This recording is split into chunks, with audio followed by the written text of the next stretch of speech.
Pessoal, gravação do Já. segundo período. Aí, gravação do segundo período, Direito Internacional, unidade 4, seção 4.2. Estamos falando do Estatuto da Pessoa e questões do direito de família nessa sessão, tá bom? Aí eu falei para a Adelaine que a gente ia começar a aula no segundo período tratando de uma frase que ela havia dito. Você está por aí, Adelaine? Tô, professor? Leia para mim, fazendo favor, a frase de novo. Tá. Aham. E uma vez válido, deverá ser reconhecido nos demais países, produzindo todos os efeitos. Legal. Então, a gente está falando do casamento. Estamos falando do casamento e a regra que a gente viu acima é que as pessoas domiciliadas no Brasil vão casar seguindo as regras que o casamento no Brasil exigem. Ok? Então, ponto. É dessa forma. Lucas, quer fazer um comentário? Professor, tinha colocado uma observação aqui também, que se de repente houver um domicílio aí dos nubentes, observa-se primeiro as regras do domicílio, o primeiro domicílio informado, né? Isso, isso está também na Lei de Introdução às Normas do Direito Brasileiro, né? Que para considerar qual vai ser o domicílio do casal, vamos imaginar que um Estado estranho venha a reconhecer, né, essa possibilidade sem domicílio, que vai ser considerado o domicílio do casal. Mas ainda, pessoal, que colocado aqui para fins de procedimento do casamento, o casal venha, vamos passar uma lua de mel de 30 dias em Dubai. Qual que é o domicílio do casal? Eles voltam, quando eles voltam, eles vão para onde, né? Quando eles voltam da lua de mel. Que lua de mel, hein? Eles vão domiciliar em qual estado? A mulher era do estado do Mato Grosso, o homem do estado de São Paulo, por exemplo. E eles vão morar na Bahia. Qual vai ser o domicílio do casal? O primeiro domicílio vai ser o ponto para onde eles foram para a Bahia, né? Obrigado, Torrente, pela comunicação aí. Voltando ao ponto lá do ato jurídico perfeito, o que nós estamos falando é que, uma vez um Estado reconhecendo que existem tais requisitos e uma vez preenchidos tais requisitos segundo a norma vigente daquele Estado, aquele foi um ato jurídico perfeito praticado pelas partes.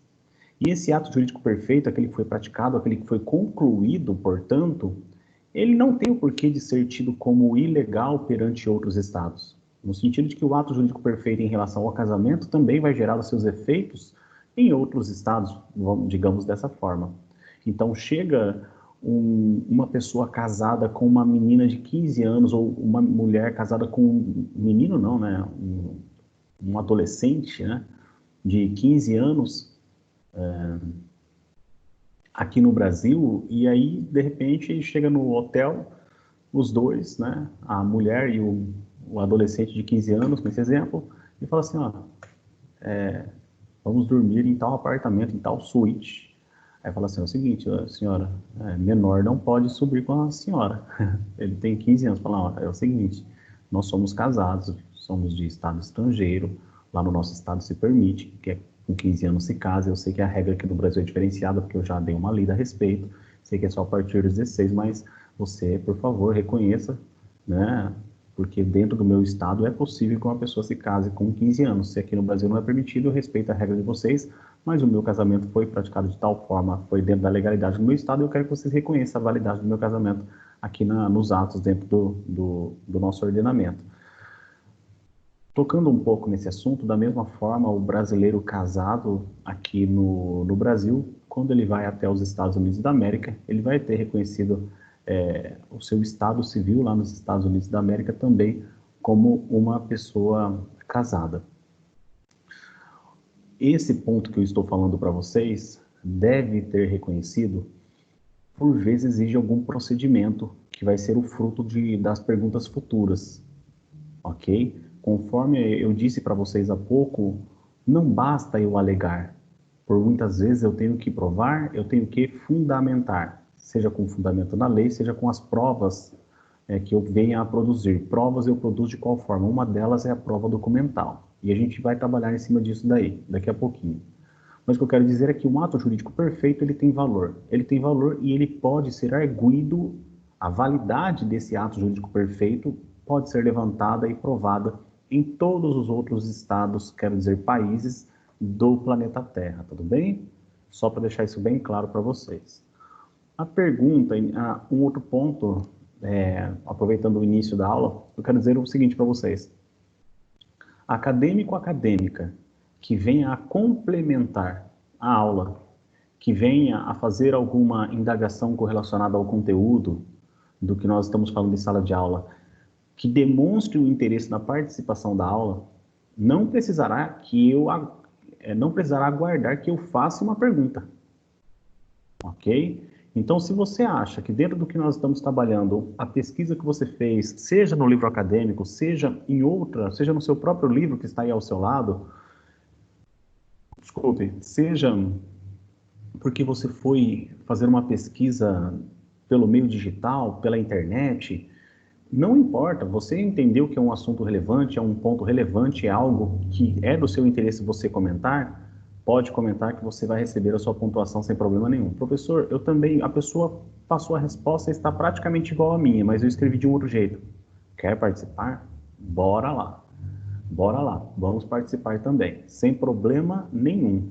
Então, o resumo da história, não precisa ficar aqui aguardando que eu faça uma pergunta e se uma pessoa respondeu na sua frente, né, devido ao número de acadêmicos, estamos aqui com o número de 19 acadêmicos hoje, pode ser que reste algum prejuízo para algum acadêmico ou outro que queria até passar a resposta e acabou não passando porque outro passou à sua frente. Então não tem problema, mesmo que alguém já tenha passado, passe também a sua opinião, não tem nenhum tipo de problema, tá? Até porque falada de uma forma diferente, pode ser que algum outro acadêmico entenda melhor do que a forma como eu falei, aqui em sala de aula para vocês, né? No modo de dizer. Em relação aí às respostas, o procedimento que eu acho adequado vai ser o seguinte: você levante a mãozinha, você que até agora não participou, por exemplo, levante ou você também que participou, na verdade, né? Você que participou, levante a mãozinha aqui quando eu passar a pergunta. Antes de vocês irem para a resposta, espere eu, entre aspas, escolher aqui a sequência, porque talvez eu faça uma pesquisa aqui e vejo que o acadêmico ele acabou não respondendo ainda, e eu vou dar a prioridade para que ele responda, e se por um acaso nenhum acadêmico sem pontuação levantou a mãozinha aqui, ou não se manifestou porque não está com a opção de mãozinha, aí a gente vai dar sequência na aula normalmente, tá? Quanto à pergunta passada, falamos aqui do casamento sem mais, para a questão do casamento. Vamos para a capacidade e validade dos documentos. Então, quais são as regras dentro do ponto de capacidade e validade dos documentos em relação ao casamento? Mais alguém? Temos aqui 2 acadêmicos que querem falar. Eu posso falar. Tá. Eu tinha falado antes, né, que ia falar. Prioridade. Na verdade, a prioridade é do Everaldo. Everaldo vai começar, mas mais alguém sem pontuação aí, principalmente? Alguém que até agora não falou? Mas o professor, o do Everaldo não seria a validade dos documentos? Aham. Que todo mundo estava em dúvida, alguém falou que ia falar uma resposta dessa, que estava todo mundo o meu é validade do documento, mas essa de qual que é agora? Vai entrar na capacidade? Isso mesmo, essa daí é a capacidade para contrair um matrimônio, seria. Peço desculpas, então, pela falha. Não, Próximo. não, relaxa. Mais alguém aí? Alguém que quer se manifestar? Porque, olha, até agora quem levantou a mãozinha, todos aqui já têm pontuação, inclusive. Eu agradeço e parabenizo, tá? Bom, diante dessa circunstância, eu não me lembro bem quem foi o primeiro, se foi a Cleide, se foi deixa eu confirmar aqui, só um segundinho. Eu vou dar preferência para esse momento aqui da capacidade, eu vou dar preferência para a Ellen, tá? Vamos lá, Ellen. Fica à vontade. Capacidade para contrair matrimônio. A capacidade civil é regida pela lei do domicílio da pessoa. A mesma regra aplica-se ao casamento. Deve ser observados os impedimentos constantes na lei de domicílio dos nubentes. Foi isso que eu achei aqui na apostila, professor. Alguém quer passar algum ponto a mais? Porque o que a Ellen falou está correto, sem problema algum. Página 171. Obrigado, Ellen. Podem continuar aí, os demais que levantaram a mão, por favor. Pode falar, pode falar. Eu vou pela sequência que está aqui no próprio portal, tá? Independentemente de quem falou primeiro que o outro, aqui, como vocês todas são participantes e já estão com certeza com pontuação na parcial 2, a Solange, depois a Cleide, depois a Adelaine. E podem baixar a mãozinha, tá? Podem falar, fiquem à vontade. Eu coloquei também essa questão que é do domicílio. Eu coloquei tudo uma coisa só, a capacidade e a validade dos documentos. Como você falou, capacidade / validade dos documentos, aí eu coloquei um só. Já a gente vai para a validade então, tá? Aí você volta a falar fazendo favor. Ah, ok, tranquilo, professor. Não, deixa, eu quero fazer uma pergunta depois lá no final sobre o divórcio. Deixa o Everaldo, o pessoal comentar. Tudo bem, até porque vai ter o momento do divórcio, a gente está chegando já, tá? Sim, por isso que eu estou dizendo, pode deixar o pessoal comentar aí sobre a validade do documento, porque eu fiquei com uma dúvida lá na questão do divórcio. Tá bom então, sem problema. Lucas, a Cleide, na verdade, comentou alguma coisa? A Adelaine, falaram? Não, professor, ainda não comentei, não. Eu quero só complementar o que a Ellen falou, que quando os nubentes tiverem domicílios diversos, deve-se aplicar a lei de ambos os locais de domicílio, além da própria lei brasileira, se celebrando no Brasil por força do inciso 5º do artigo 7º da LIDB, e pelo respeito à ordem pública. Quem que me fala agora? A Cleide. Cleide é verdade, a gente tem duas Cleides aqui, Cleide. Eu acabei te confundindo com... a Cleide da Panote e eu sou a Cleide da Cruz. Acabei não lendo o restante do nome aqui. Parabéns, Cleide. Pessoal, é o seguinte, falar assim que nós vamos aplicar a lei dos dois países não tem como. É que, na verdade, existe uma opção de escolha por parte dos nubentes. Então, existem algumas competências, conforme a gente já estudou, que ela pode ser exclusiva ou ela pode ser concorrente. No caso que a gente está estudando aqui, no caso do casamento, o Brasil abriu essa questão de ser concorrente, tá?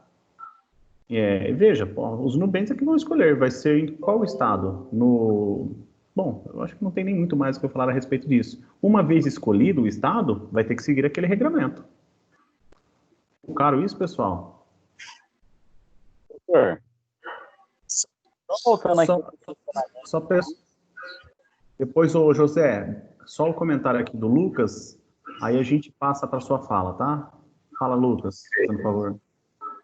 Então, só complementando aquela pergunta que eu havia feito antes, em relação, por exemplo, um país... Deixa eu tirar só um segundinho. Deixa eu tirar um áudiozinho aqui, que tá dando um piti aqui. Pode falar, Lucas. Pode falar, é que eu desabilitei seu microfone, mas tinha algum outro também? Pode falar, Lucas.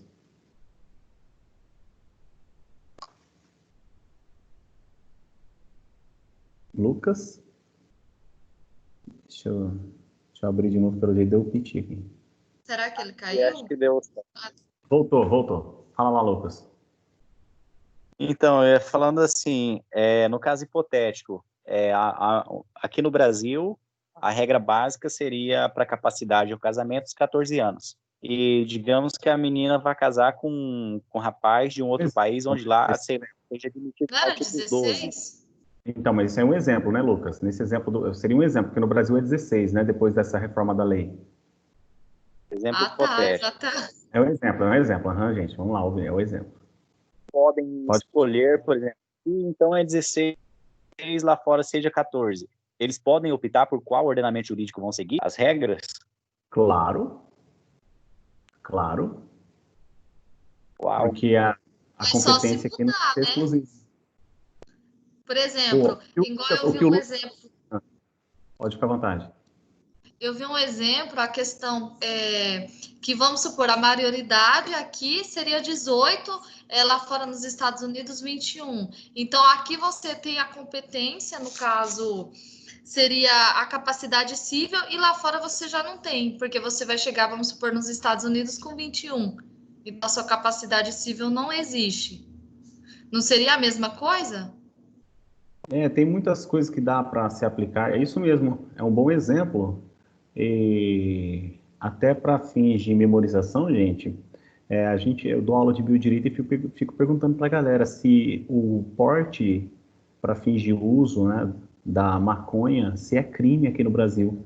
E esse fato típico de possuir um número considerável de maconha, ele é um fato típico, antijurídico, culpável, é um crime e não tem pena de prisão. Não existe a pena de prisão, então mudou a legislação no Brasil, não tem esse crime. Dependendo do estado que você vai lá nos Estados Unidos da América, um dos estados membros lá dos Estados Unidos da América, se você fizer o uso de maconha, lá não vai ser crime. Então, veja, se você for pegar o seu voo, está difícil por conta do coronavírus, mas é só uma hipótese também, um exemplo, voou para os States. Chega lá nos States com a receitazinha que você está querendo fazer o uso, pegou a receitazinha, comprou a maconha, fez aquele cigarrinho, acendeu, lifezinha, para todos os amigos aqui do Brasil. E aí, galera, ó, eu fumando maconha, ó, só pitão, ó, eu fumando na live, postando no Instagram, todo mundo vendo, etc. Você chega no Brasil, os brasileiros, você é louco, velho, fumando maconha, meu, você tá doido, lá nos Estados Unidos fumando maconha, você praticou crime lá, não sei o que lá, não sei o que. Rapaz, pratiquei nada, lá foi um ato jurídico perfeito que eu fiz lá, dentro da lei. E quero ver um policial aqui no Brasil vir me prender porque pegou esse videozinho, gravou o que for que foi feito aí, falar que eu pratiquei um crime, pratiquei coisa nenhuma, pratiquei um ato lícito lá nos Estados Unidos da América. Então, nesse sentido aí, a gente parafraseando aqui para a nossa situação dentro do casamento, se um Estado ele exige tal requisito, se ele tem tal regra e a pessoa cumpre aquela regra naquele Estado, pronto. Existe só uma questão que, por exemplo, é da competência exclusiva. Na competência exclusiva não vai se admitir que a gente tente ver qual Estado que é melhor. Querem pegar um outro exemplo? A pessoa que ela quer cometer a eutanásia, por exemplo. A eutanásia, para quem não sabe, é a morte antecipada. Grosso modo falando, né, o sentido da palavra seria morte boa. Mas a eutanásia seria aquela circunstância em que, vamos imaginar uma pessoa tetraplégica que está tendo comunicação normal, fala assim, velho, mas é o seguinte, eu já fui professor de faculdade, já ganhei dinheiro como advogado, já fui uma pessoa que minha família me amava, já fui uma pessoa que eu suportei viver longe da família, mas agora com esse acidente de carro aqui, que eu estou encadeirado, que eu estou precisando do favor de todo mundo, que eu já não tenho mais aquele glamour que eu sonhei para minha vida toda, eu quero a morte. Coloca, por favor, um veneno na minha boca. Não, eu não posso. Isso vai ser, né? Vai ser até... Não sei se vai ser suicídio, colaboração, vai ser homicídio. O que vai ser isso aí? Não posso. Não, mas eutanásia. Isso é eutanásia. Eu quero eutanásia. É uma das modalidades da eutanásia. Aí chega um parente próximo meu que me ama demais e fala assim, ó, é o seguinte, vamos marcar uma viagem, a gente vai para tal estado, lá em tal estado do planeta Terra aí, um país, ele admite a eutanásia lá. Vamos para lá, você vai poder se matar. Aqui no Brasil você não pode. Isso já aconteceu, para vocês terem noção. Casamento entre pai e filha, isso já aconteceu. Eles mudaram de um estado lá nos Estados Unidos da América para outro, lá, etc. E pôde o pai se casar com a filha. Eu estou citando um exemplo, não tem que confirmar isso daí. Mas, por exemplo, se existir um estado autorizando isso daí, gente, foi válido aquela questão do casamento lá. Vamos voltar. Oi? Com a sogra não pode. Desculpe? Casamento com a sogra. Pode. A sogra e o sogro há de eterno, né? Você pode ter a ex-esposa, ex-marido, mas ex-sogra, perde mais não. José, participa aí fazendo favor. Professor, sobre direitos e deveres, não possui expressão, previsão expressa. José. Oi, tá ouvindo? Tô ouvindo sim, mas vamos fazer o seguinte, eu vou dar prioridade para você responder quando a gente chegar. Agora a gente vai ir para a validade dos documentos. Assim que a gente chegar em direitos e deveres, me relembra aí que eu vou dar prioridade para você começar, tá bom? É que a gente tá... Capacidade, validade dos documentos. Só que esse aqui tem a prioridade da pessoa. Mas vamos deixar aqui, esse tem prioridade o Everaldo. Mas fica aí que já eu vou te chamar. Então, Everaldo, manda bala aí. Alguém quer comentar mais a respeito de capacidade, gente? Não, né? Já ficou bem esclarecido? Vamos para a validade dos documentos. Fala aí, Everaldo. Positivo, validade dos documentos. Então, a validade dos documentos ela se deu mais fácil agora com a adesão da Convenção da Apostila de Haia, de 1961, que facilitou o processo.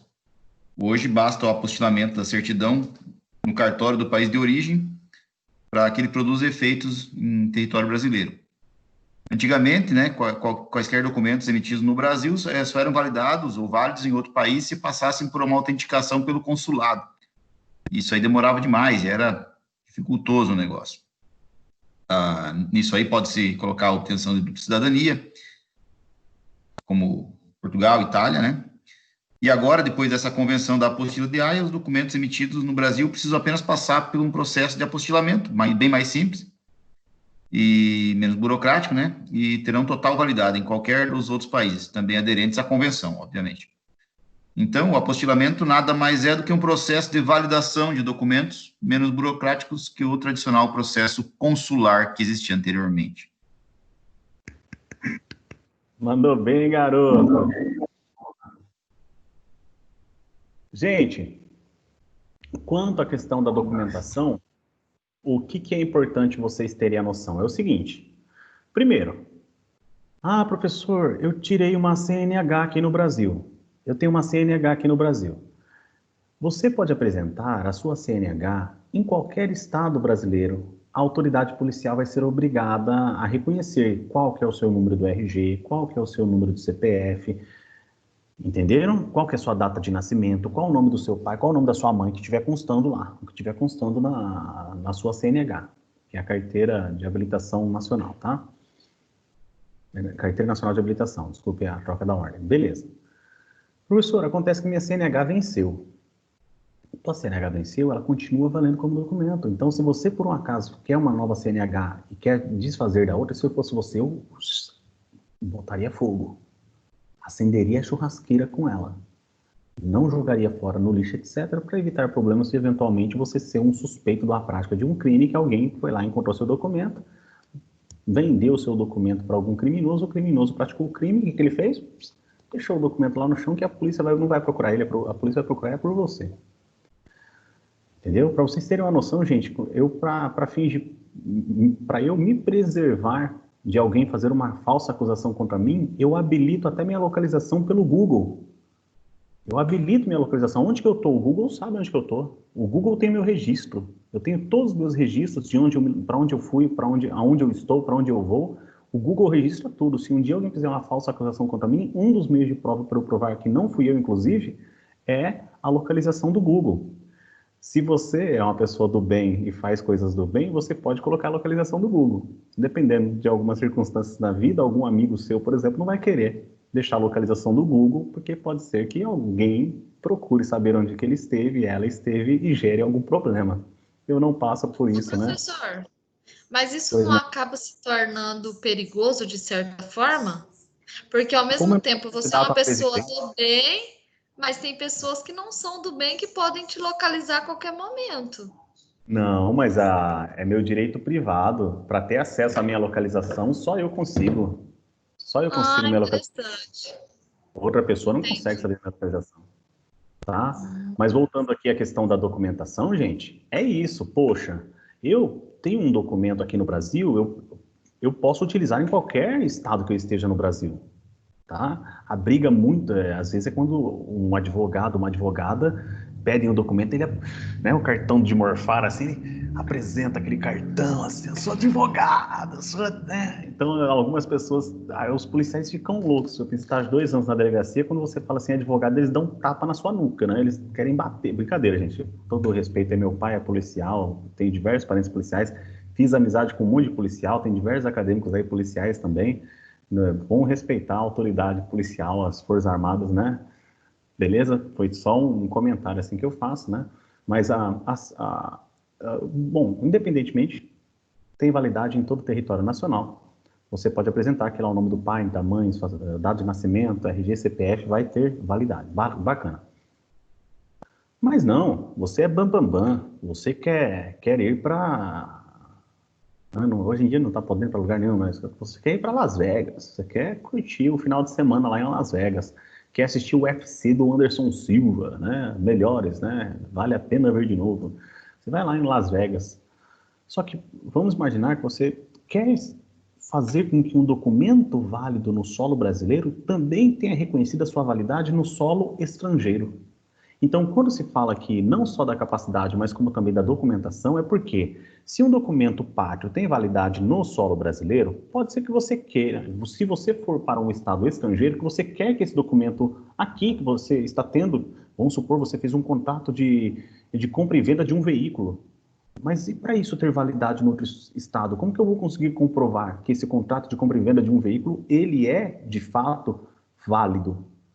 Né, que os termos dele realmente merecem ter efeitos lá no solo estrangeiro. Você vai até um cartório aqui no Brasil e vai, é uma via original e uma via digital, proceder ao apostilamento da forma moderna como é hoje, ao invés de cuidar da burocracia de legalização documental feita num consulado.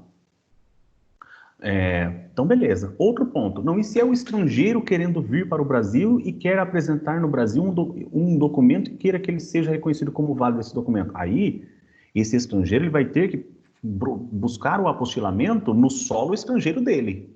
Então, de duas uma. Quando é o brasileiro, na nossa pátria, querendo que o documento produza efeitos no solo estrangeiro, apostilamento é feito num dos cartórios extrajudiciais aqui do Brasil e levado até o estrangeiro. Conforme eu disse para vocês, não é, só para confirmar aqui, gente, só para deixar isso claro, não é qualquer cartório extrajudicial, mas um dos cartórios extrajudiciais que estejam vinculados, que participem desse procedimento do apostilamento. Isso aí vocês conseguem no site da ANOREG ou então do CNJ também, sem problema nenhum. Eu vou passar o link para vocês depois da aula, tá? Mas, indo num cartório autorizado, conveniado, você pode cuidar do apostilamento e apresentar esse documento com força de validade no solo estrangeiro e vice-versa, no solo estrangeiro, fazendo apostilamento, vindo ao Brasil.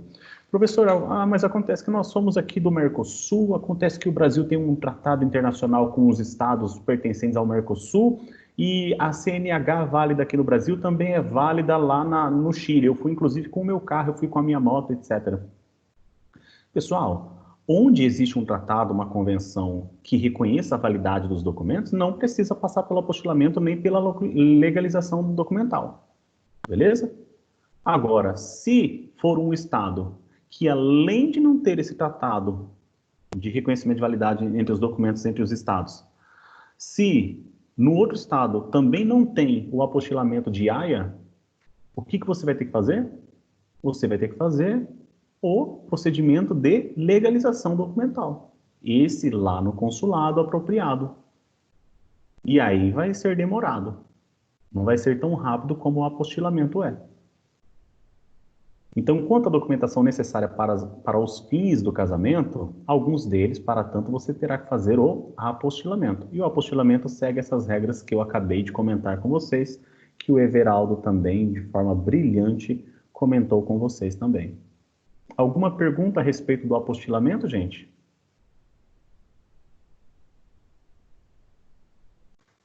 Sem perguntas, vamos dar seguimento. Pessoal, quando eu falei cartório, vocês sabem o que eu estou falando? Não estou falando da primeira vara, da segunda vara, da terceira vara, não. Estou falando em cartórios extrajudiciais. Tá? Só para deixar bem claro isso para vocês. Continuando. Regime de bens. Alguém aí tem a palavra para falar das regras de regime de bens?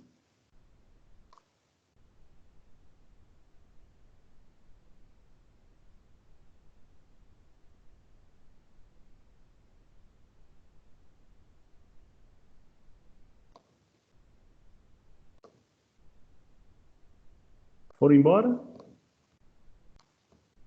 Ninguém? Ah, tem sim, eu que não estou olhando direito. Então vamos lá. temos aqui de novo, ó, parabéns aí, Cleide, Ellen e Adelaine. Eu vou acabar dando preferência aqui ao Patrick também, parabéns. Eu vou pedir pela ordem, vamos seguir o seguinte, eu vou pela ordem do que está constando aqui para mim. Nayara.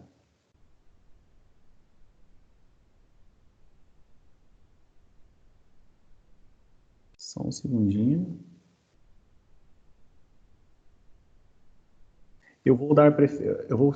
Vai ser na seguinte ordem, gente, dentro dos que colocaram aqui, que ainda estão com a mãozinha pelo menos, tá? Eu vou dar preferência. Cadê você, Nayara? Nayara, tá me ouvindo?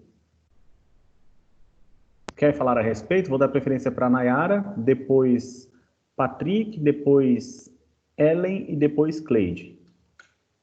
Vai lá, Nayara.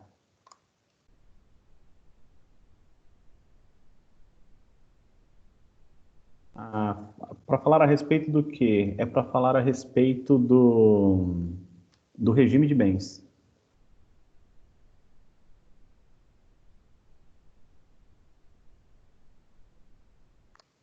Tá sem microfone, Nayara.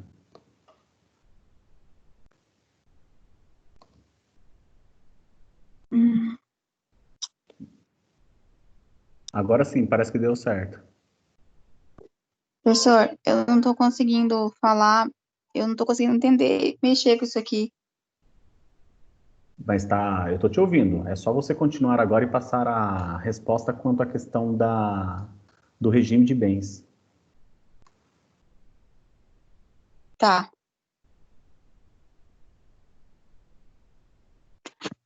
Vou tentar mexer nisso aqui. Eu tô sofrendo com isso. Não, mas fica à vontade aí, tá? A gente espera. Tá ouvindo? Sim, senhorita. Então, pelo que eu entendi, professor, porque eu não consegui baixar o livro, mas eu baixei aqui na internet alguns a respeito do que a gente está conversando aqui na aula, e eu li assim, eu entendi assim, que no regime de comunhão de bens, vai entrar, tipo, só fica em vigor quando a vontade, manifesta a vontade dos nubentes, né? O que eu falo? Tipo assim, nesse tipo de regime, eles determinam que comunicam os bens adquiridos pelo casal na constância do casamento, né? O regime de comunhão parcial faz surgir 3 massas distintas, né? Os bens particulares do marido, os bens particulares da esposa, os bens comuns do casal. Isso significa que todos os bens adquiridos individualmente antes do casamento permanecem exclusivamente ao adquirente. Aí os colegas aí acho que pode continuarem, quem pegou o livro aí para falar mais sobre o assunto, eu tô tentando, tipo assim, entender, lendo alguns arquivos, algumas na internet, a respeito desse assunto, para eu poder entender mais. E eu tô ouvindo os colegas estão dizendo, eu tô entendendo mais que os colegas não estão falando, o senhor tá explicando, eu tô entendendo mais. Porque eu não consegui no portal baixar o livro. Em relação aos outros pontos, também fica à vontade para comentar, tá, Nayara? E você acertou quando você disse que aqui no Brasil a regra geral é do regime de comunhão parcial de bens, tá? Isso se, por um acaso, os nubentes acabarem escolhendo, então, o solo brasileiro, o território brasileiro, quero dizer, para que o casamento aqui ocorra. Basta eles estarem domiciliados no Brasil, que é um dos requisitos do procedimento de casamento. O próximo da lista aí que eu passei, acho que foi o Patrick, não foi?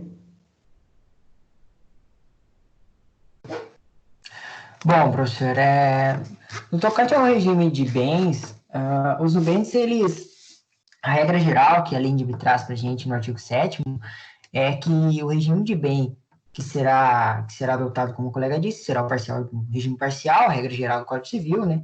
Mas a lei que será aplicada aos nubentes será a lei do país em que eles tiverem domicílio. E se, por acaso, eles tiverem domicílio diverso, digamos, um é brasileiro, outro é alemão, será o domicílio conjugal do casal. Cabe a gente ressaltar ainda que, embora eles tenham a lei regida a ele seja a lei do primeiro domicílio do casal, digamos que seria, sei lá, eles casaram por morar na Alemanha, e pela lei brasileira seria aplicada a lei alemã, se eles tiverem bens no Brasil, esses bens, esse eventual divórcio, eventual separação, deverá a lei brasileira regir, porque os bens seriam uma competência exclusiva da legislação brasileira. Muito bem. Quero até que você repita, com exceção dessa parte final, que ficou muito bem esclarecida, a gente vai falar isso no momento do divórcio também, a gente vai voltar a falar desse assunto. A parte inicial da sua resposta, eu acho que ela é muito prudente para você falar novamente, para todos que estão escutando acabar memorizando. Dentro do ponto inicial da sua resposta, você poderia voltar a passar a resposta, fazendo favor? Bom, deixa eu lembrar aqui que eu falei, mais ou menos que eu falei de cabeça, mas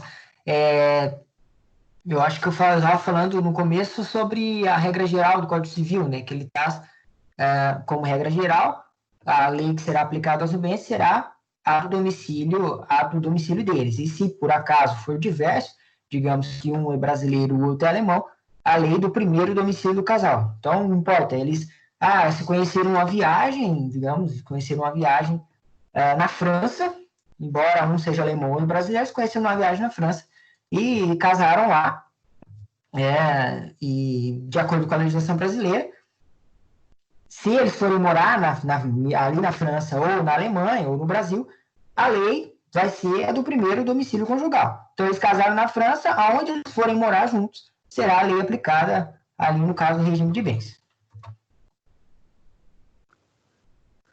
Mais alguém? É a Cleide agora que eu passei. Obrigado, Patrick.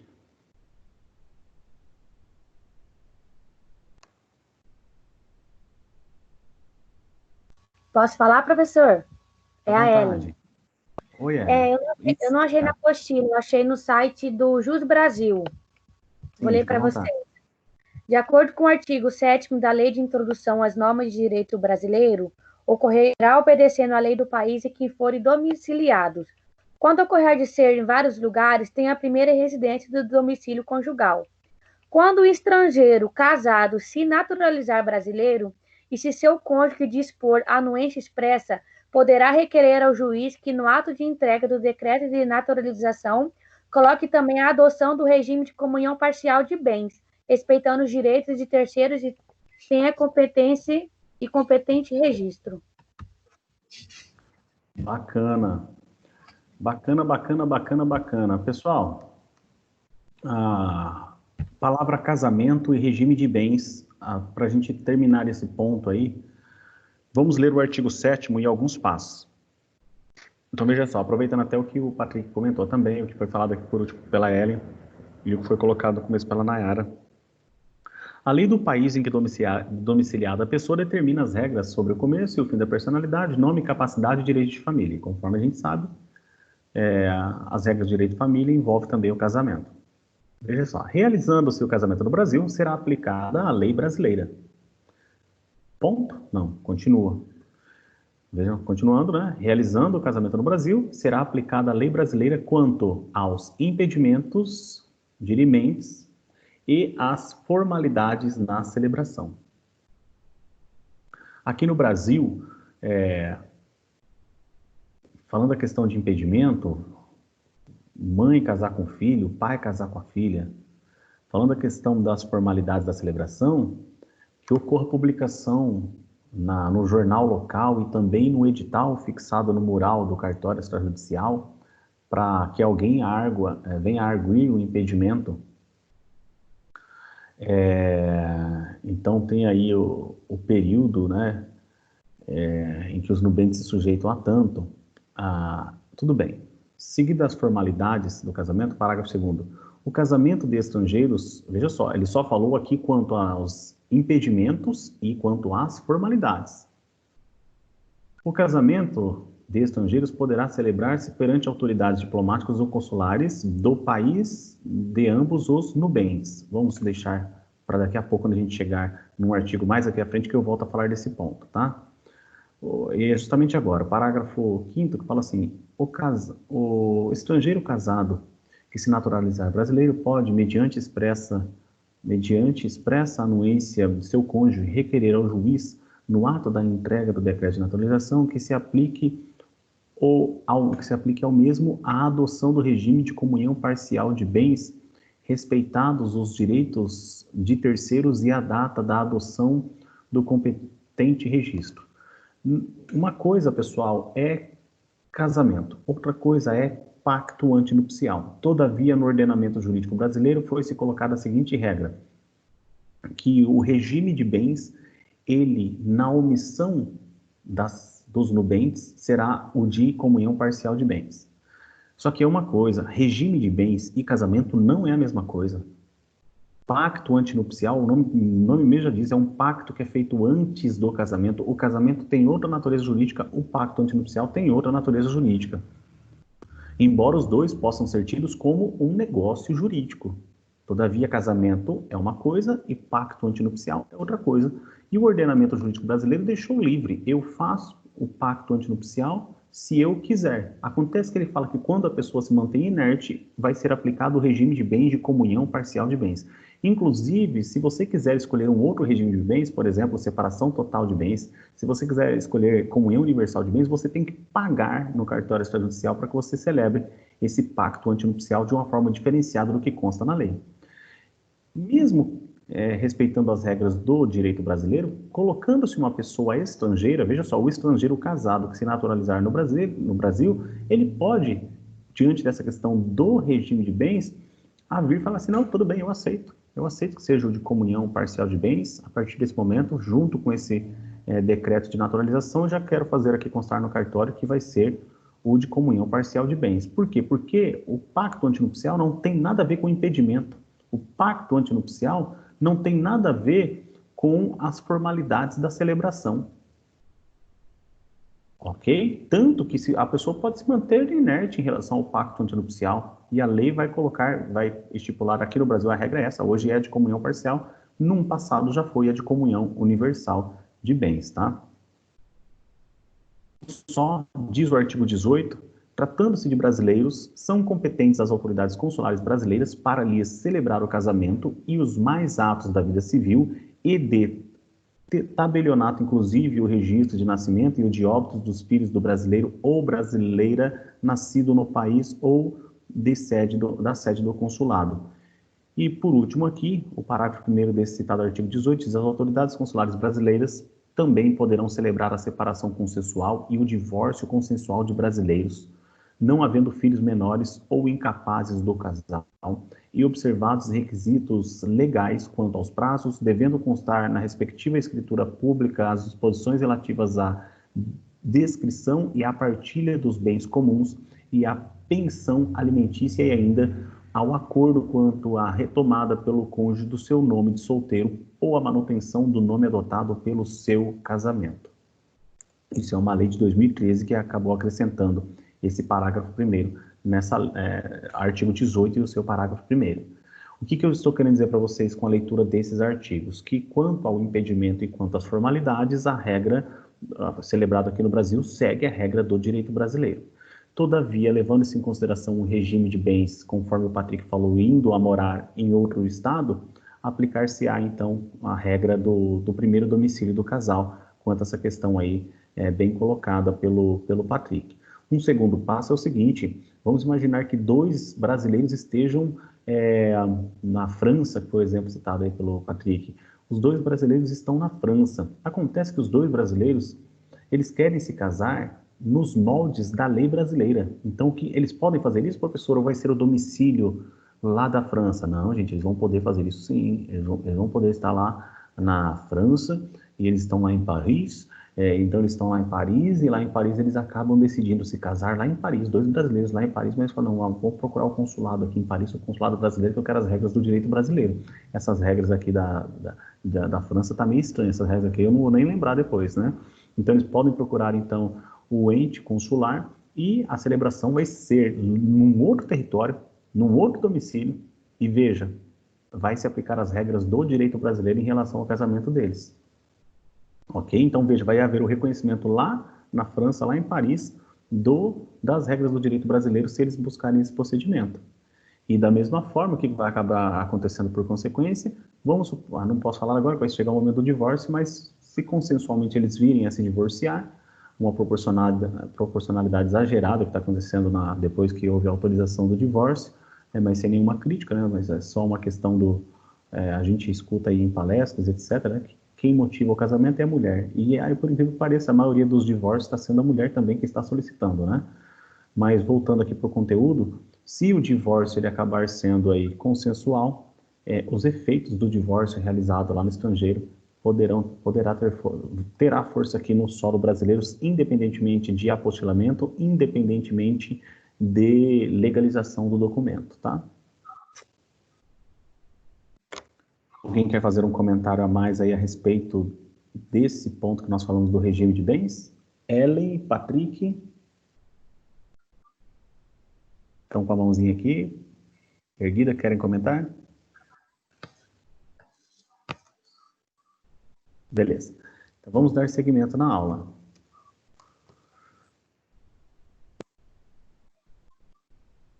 O próximo ponto agora é direitos e deveres, e nos direitos e deveres foi o Sebastião que tinha comentado lá que gostaria de falar. Isso. Sebastião. Fica à vontade, Sebastião. Depois, Sebastião, Poliana. Sobre direitos e deveres, não possui previsão expressa, a doutrina defende a lei do domicílio atual do casal. Esse é o entendimento que eu tenho. Não fala o artigo específico, né? Não tem. A lei defende o domicílio atual do casal. Uhum. Basicamente, esse foi o ensinamento do livro acadêmico mesmo. E, por falta da previsão legal, acabou a doutrina comentando a respeito de ser aplicada a lei do domicílio do casal, do atual domicílio do casal. Isso mesmo. E que, pessoal, o que são direitos e deveres, etc. Gente, é aquilo mesmo. Eu, Pablo da Silva, te recebo, sortuda do dia dos namorados que não tem namorada, né? Ser fiel na alegria e na doença, na saúde, né? Na alegria e na tristeza, na saúde e na doença. Parou de haver isso aí, né? Riqueza e na pobreza, não tem mais isso, né? Nos casamentos, antigamente, quando existia novela, tinha, né? Na riqueza e na pobreza, hoje em dia eles estão tirando a riqueza e na pobreza, né? Na riqueza e na pobreza. Estão tirando isso daí tudo, né? Mas na verdade, isso envolve a questão dos deveres.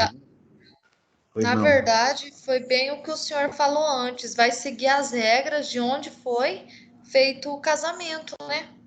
Que serão os deveres deles, no caso, de cada um, né? Então vai ser a mesma coisa que o senhor falou, os direitos e deveres, de acordo com onde foi celebrado o casamento. Isso, que acaba se tornando um ato jurídico perfeito e já foi concluído, né? Segundo aquele regramento. Isso mesmo. Alguém quer comentar um pouquinho mais a respeito dos direitos e dos deveres? Antes até do comentário, caso alguém queira, levante a mãozinha. Tinha dado a ordem a Poliana. Fala, Poliana. O colega aí falou... O colega aí respondeu a mesma coisa que eu. Na página 173. 173, obrigado por ter passado a página. Só um segundinho. É Poliana Soares da Silva, Poliana? Eu mesmo. Tá bom. Gente, só para vocês terem uma noção, numa monografia foi trabalhado em cima disso. Um homem apresentando a monografia, falando do crescimento da atuação das mulheres na sociedade. E um dos pontos citados ali foi a questão da norma que surgiu, Maria da Penha, que é conhecida como Lei Maria da Penha. E na questão da Lei Maria da Penha, ele defendeu o seguinte, que essa norma, ela ocorreu depois de muito tempo, que não foi assim, e ela ocorreu para ocorrer, ela acabou tendo de esperar a mudança do pensamento social. E vou exemplificar para vocês. Ele disse o seguinte, diante de uma pergunta, ele falou assim, O Estado brasileiro é um Estado em que se prega muito a questão da superioridade do homem, porque pegou da família anglo-saxônica, lá romana, né, em que existia o poder patriarcal, né, tanto que antigamente era chamado de pátria, poder não de poder familiar, né, que existia o filho primogênito, o varão, e no Brasil as novelas mostraram, né, essa questão do machismo, e mesmo diante desse machismo, hoje ainda a Lei Maria da Penha, por força disso, que ainda não alcançou plenamente o seu objetivo. E por isso que ela demorou. E ele fala assim que a Lei Maria da Penha surgiu por conta que o pensamento está sendo alterado, porque antigamente, por exemplo, um homem bater na mulher, isso daí o homem estava provando que ele era macho, que ele era o mandão da casa, que a mulher tinha que se colocar no lugar dela. Se hoje um homem grita com uma mulher, é capaz que algum vizinho liga para a polícia. Hoje não é visto com bons olhos o tratamento do homem de forma grosseira com a mulher. E ele falou que isso é uma mudança social que ocorreu, etc. Eu comento a respeito desse ponto porque no casamento vem aquela questão de direitos e deveres, né? A relação íntima entre marido e mulher. Você pensa que é obrigação do homem ter relação íntima com a mulher ou vice-versa? Você acha que é obrigação da mulher ter relação íntima com o seu marido ou vice-versa? Isso foi trabalhado em uma das monografias que eu acabei sendo banca de monografia, seja como orientador, seja ali como um dos membros daquela mesa. E a conclusão que se chegou na monografia foi a seguinte, que diante de uma situação em que um dos dois se negue à questão da prática, que é direito de ambos o divórcio, mas exigir a questão da prática da relação íntima, que um não pode exigir isso do outro. Então, dentro da atual circunstância em que eu tenho que respeitar a personalidade da próxima pessoa e a próxima pessoa em relação à mulher por conta do machismo do passado, acaba então tendo essa questão de colocar assim, será que é um dever dos cônjuges manter relação afetiva? E eu acho que vocês estão me entendendo o que eu quero dizer com relação íntima, né? Relação afetiva íntima, na verdade é relação íntima, né? Acho que vocês estão me entendendo aí, lepo-lepo, né? Na música do lepo-lepo. Você acha que é obrigatório, né, manter essa relação íntima? E dentro da atual circunstância, a pessoa não consegue buscar um divórcio querendo comprovar culpa, porque o divórcio hoje, ele não precisa de fundamentos, basta a pessoa querer e ela consegue o divórcio. O que é errado é forçar, porque dentro do próprio casamento pode ser que ocorra o crime de estupro.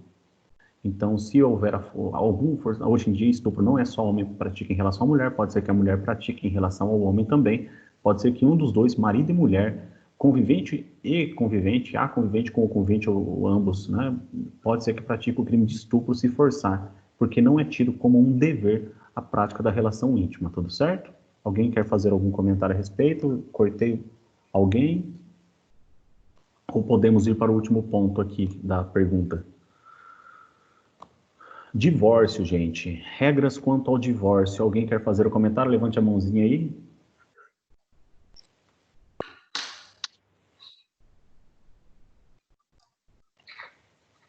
A Adelane, fica à vontade, tá? A Adelane, depois a Solange, fiquem à vontade.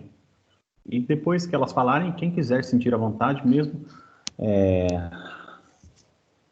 Nayara, fique à vontade depois você também, tá?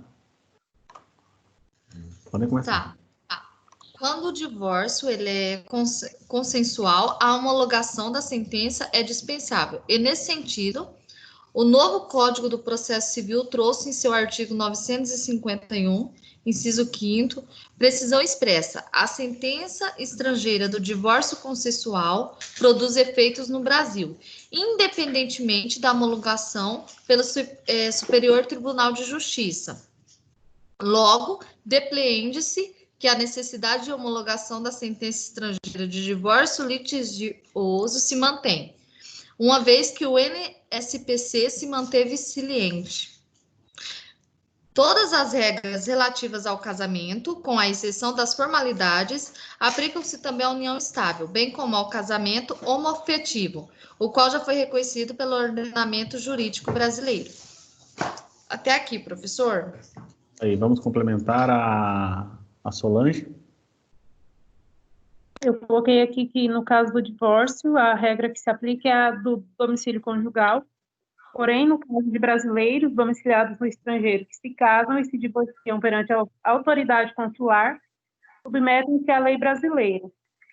Eu já vou aproveitar para fazer a minha pergunta. O parágrafo 1º do artigo 18 da LINDB fala aqui que as autoridades consulares brasileiras também poderão celebrar a separação consensual e o divórcio consensual de brasileiros, não havendo filhos menores ou incapazes do casal e observados os requisitos legais quanto aos prazos.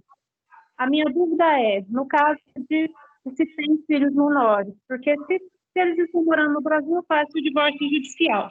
Mas e se eles estão no estrangeiro, se casaram perante a autoridade brasileira, registraram filhos também no quadro, resolvem se divorciar, o que eles têm que fazer? Então, nessa circunstância, o procedimento que tem que ser tomado é o procedimento de divórcio, segundo as regras a serem aplicadas no domicílio daquele estado e, posteriormente, trazida para fins de homologação no Brasil. O que não vai poder fazer é seguir esse artigo 18, parágrafo 1º, porque faltou cumprir um dos requisitos, qual é? O de não ter um filho menor. E, no caso, eles tinham um filho menor. Aí no caso, eles vão se submeter à lei estrangeira, porque, assim, mesmo registrando os filhos no consulado, filhos tendo nacionalidade brasileira. O que foi colocado aqui, deixa eu pegar na própria lei.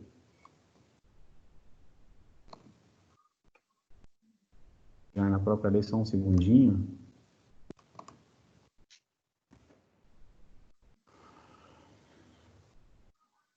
Relendo aqui, né? As autoridades consulares brasileiras também poderão celebrar a separação consensual e o divórcio consensual. Primeira regra aqui, gente. O divórcio surgiu na Constituição da República Federativa do Brasil quando? Vamos lá. CF. Foi 2009, isso? 2006? Vamos lá para o parágrafo 6º do artigo 37. Ou é 36? Vamos lá.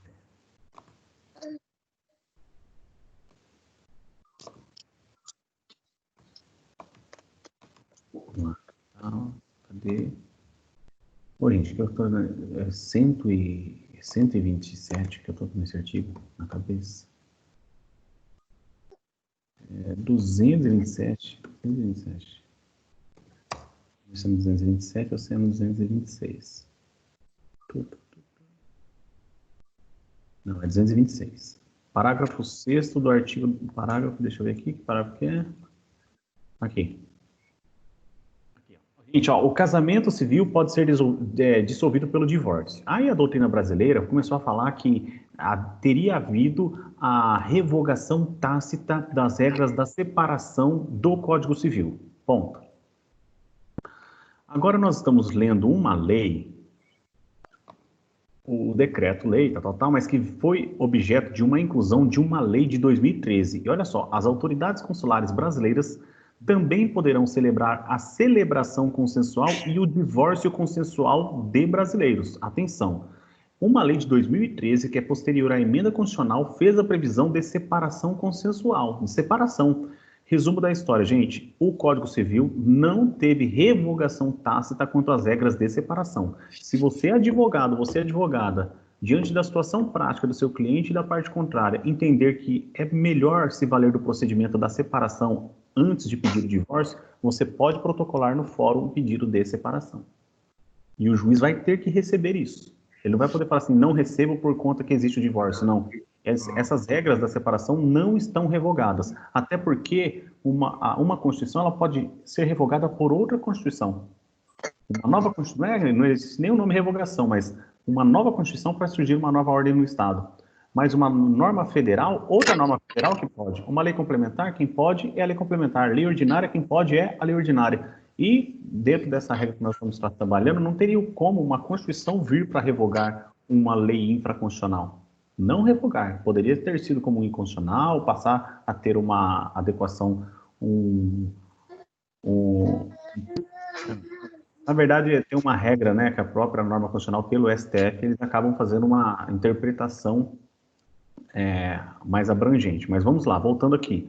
As autoridades consulares brasileiras, eu falei tudo isso aqui só para falar que a separação ainda está vigente, que ela não foi revogada, tá? As autoridades consulares brasileiras também poderão celebrar a celebração consensual e o divórcio consensual, não havendo filhos menores. Por enquanto, nós estamos falando aqui de separação e divórcio consensual. Para começar, pode haver divórcio consensual entre os nubentes que se casaram no estrangeiro conforme as regras brasileiras? Pode sim. As autoridades consulares também poderão celebrar a separação, não só o casamento. Não havendo filhos menores, é um requisito, ou incapazes do casal. Aqui, não havendo filhos menores ou não havendo filhos incapazes do casal, observados os requisitos legais quanto aos prazos. Volto a fazer a pergunta aqui que não inclua a figura do não havendo filhos menores ou incapazes do casal. Porque é o seguinte, se houver filhos menores ou incapazes do casal, não tem separação e nem divórcio na entidade consular do Estado estrangeiro. Não tem como mudar essa regra.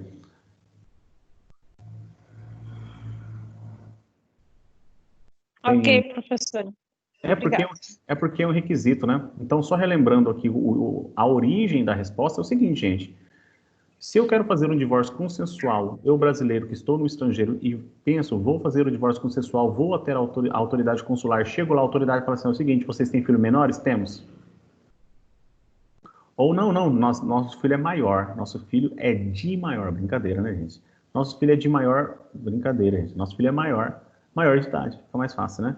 Todavia, ele está sob curatela, na verdade, ele tem alguma deficiência de uma forma tão grave, mas tão grave, que acabou sendo reconhecida ali a hipossuficiência dele naquela circunstância. Aqui também coloca incapazes, tá, pessoal? Então, por mais que tenha sido, seja maior, mas seja incapaz, também é vedado. E aí chega a autoridade consular e fala para eles, não pode, porque tem um filho aqui menor, tem um filho incapaz. Fala assim, e como que a gente deve proceder? Então você vai ter que buscar o processo judicial aqui, segundo as regras do nosso Estado, no Estado que está situado aqui, o nosso consulado. E aí depois disso, é levado isso para é trazido isso para... Se for consensual, pessoal, para falar a verdade, sendo consensual, não precisa nem da homologação do STJ. Vai precisar da homologação do STJ apenas se for litigioso. Só para relembrar, tá? Beleza. Aqui temos... Olha só, temos novos nomes aqui. Só um segundinho.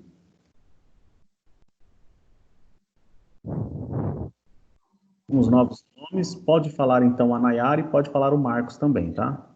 Professor, desculpa, fale, né? Eu falo assim, é pela sequência.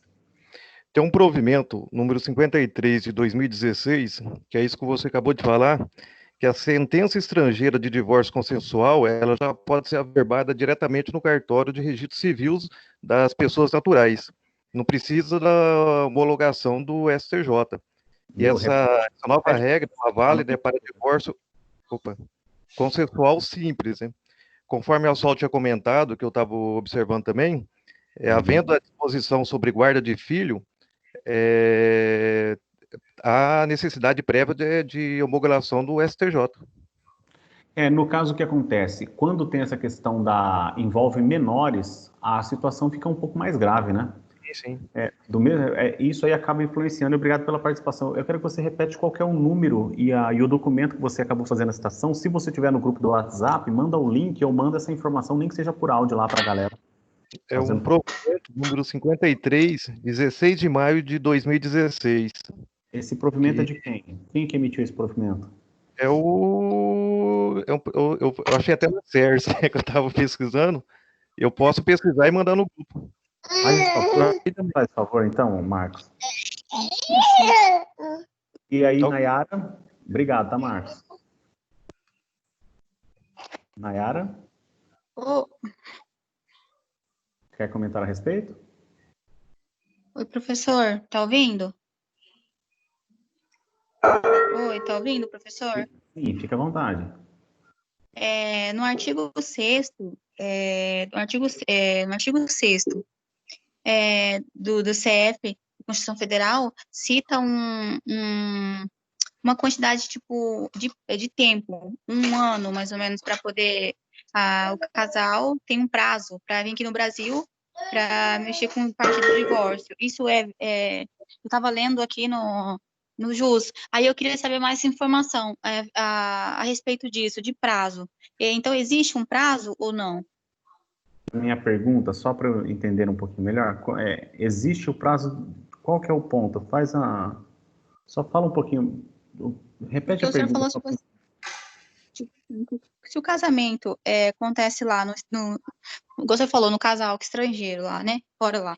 Você falou que envolve filhos, tudo. Mas existe vamos dizer que eles casaram lá no estrangeiro. Aí vamos dizer que eles querem mexer aqui no Brasil. Existe um prazo para eles mexerem aqui, esse processo?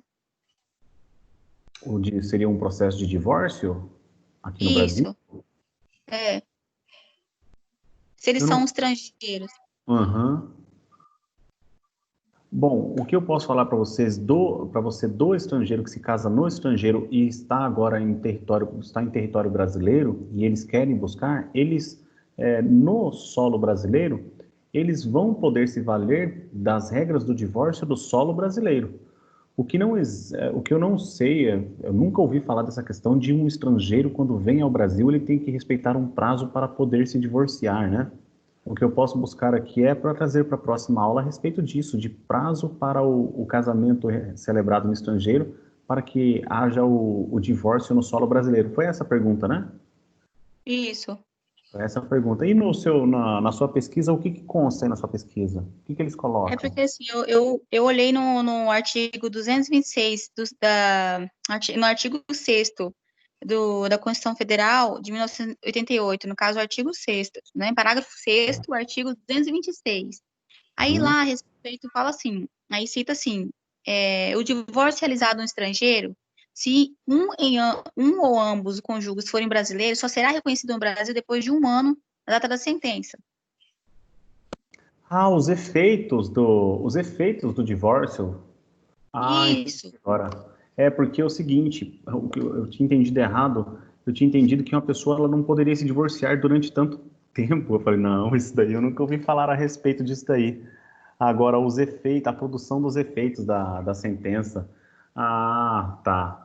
Bom, é um ponto interessante para a gente trabalhar nessa aula mesmo. E se eu tivesse com a Constituição aqui, com uma norma um pouco mais detalhada, eu traria já para vocês uma resposta um pouco mais qualificada. Mas deixa esse ponto aí, conforme eu concordo com os termos narrados quanto ao efeito da sentença desse divórcio que foi mencionado pela própria Constituição. Mas eu vou comentar um pouco melhor a respeito disso daí, trazer mais informações, não só quanto a essa questão do prazo de 1 ano para serem gerados os efeitos, tá? Eu trago isso na próxima aula. Em relação... Obrigada. Por nada, e eu que agradeço pela participação, de um ponto até que é significante. Alguém mais quer fazer algum comentário? Na verdade, esse é o parágrafo 6º do artigo 7º da LINDB, né, que traz essa questão. Vamos lá para a leitura. Entendi.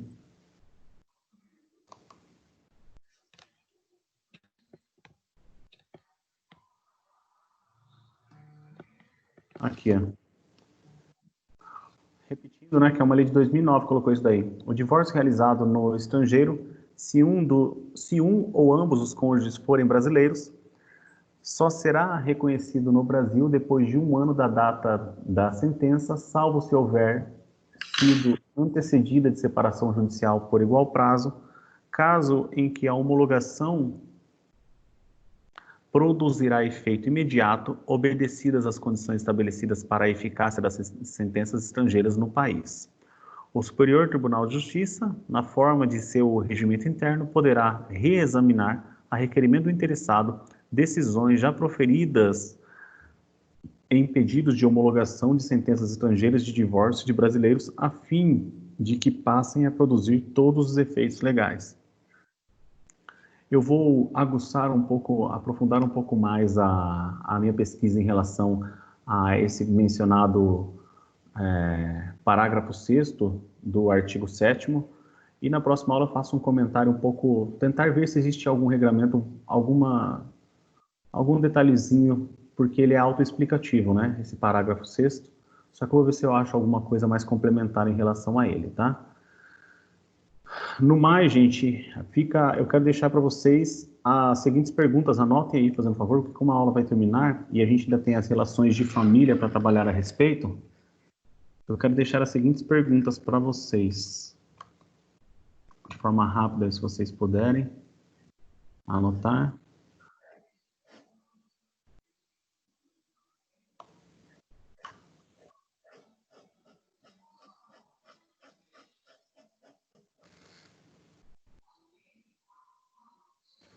Coloque aí.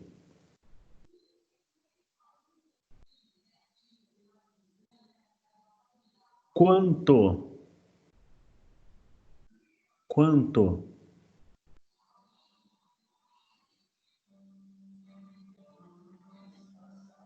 a emancipação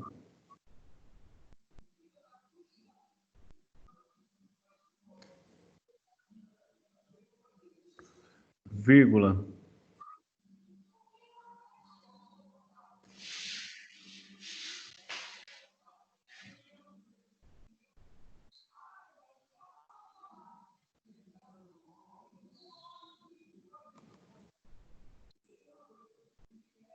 deixa eu ver aqui um ponto.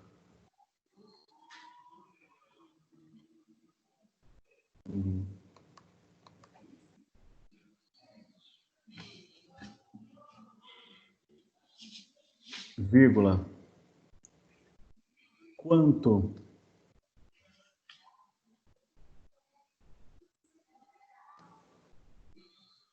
a proteção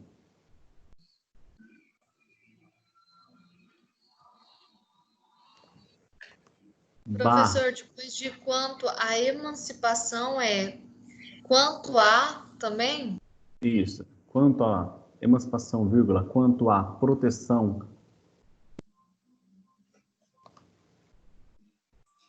quanto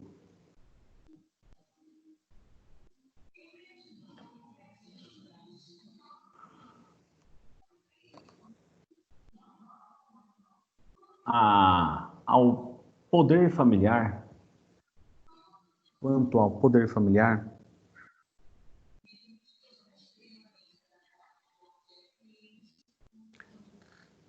vírgula,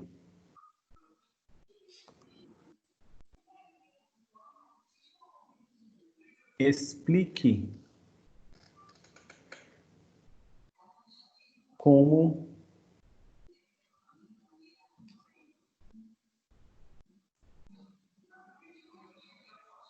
se resultará, explique como se resultará a situação havendo omissão da lei. Explique como se resultará a situação havendo omissão da lei. Professor, depois de poder familiar, já vai para o explique como? Sim. Acredito que eu falei de forma correta aqui a questão, tá? Mas é isso aí, gente. Terminamos a aula por agora. Muito obrigado a todos. Havendo omissão? Omissão legislativa, né? Tá, obrigada. Valeu, Pablo. Até semana que vem. Quer dizer, até sexta. Isso aí, até sexta. Mas respondendo a sua pergunta, a doutrina fala que vai se aplicar às regras do país de origem. Glória a Deus. Vamos lá. Obrigado, hein, Torrente, mais uma vez. Tchau, turma. Boa noite. Tchau, gente. Boa noite. Professor, uma pergunta. Tá bom, tá? A questão das perguntas a ser postado lá no portal. Por exemplo, a gente que está participando das aulas, se quiser fazer, no caso, as perguntas também, está mandando para você, pode? Ou é separado? Ou participa da aula, ou responde as perguntas? Não, nada vocês precisam enviar. As que eu for postar no portal, a nota vai sair automaticamente. Ah, tá. Tipo, aquelas perguntas que você for lançar, no caso, para quem não participa das aulas, é só para quem não participa mesmo, então, no caso. Isso mesmo. A pessoa vai ter a autonomia, vai ter a faculdade, mas a pontuação para quem participa já vai estar garantida, né? Entendi. Tirar a nota boa lá já vai ser garantida aqui com a participação, tudo bem? Uhum. Forte abraço, hein? Obrigada. Tchau, tchau. Boa noite.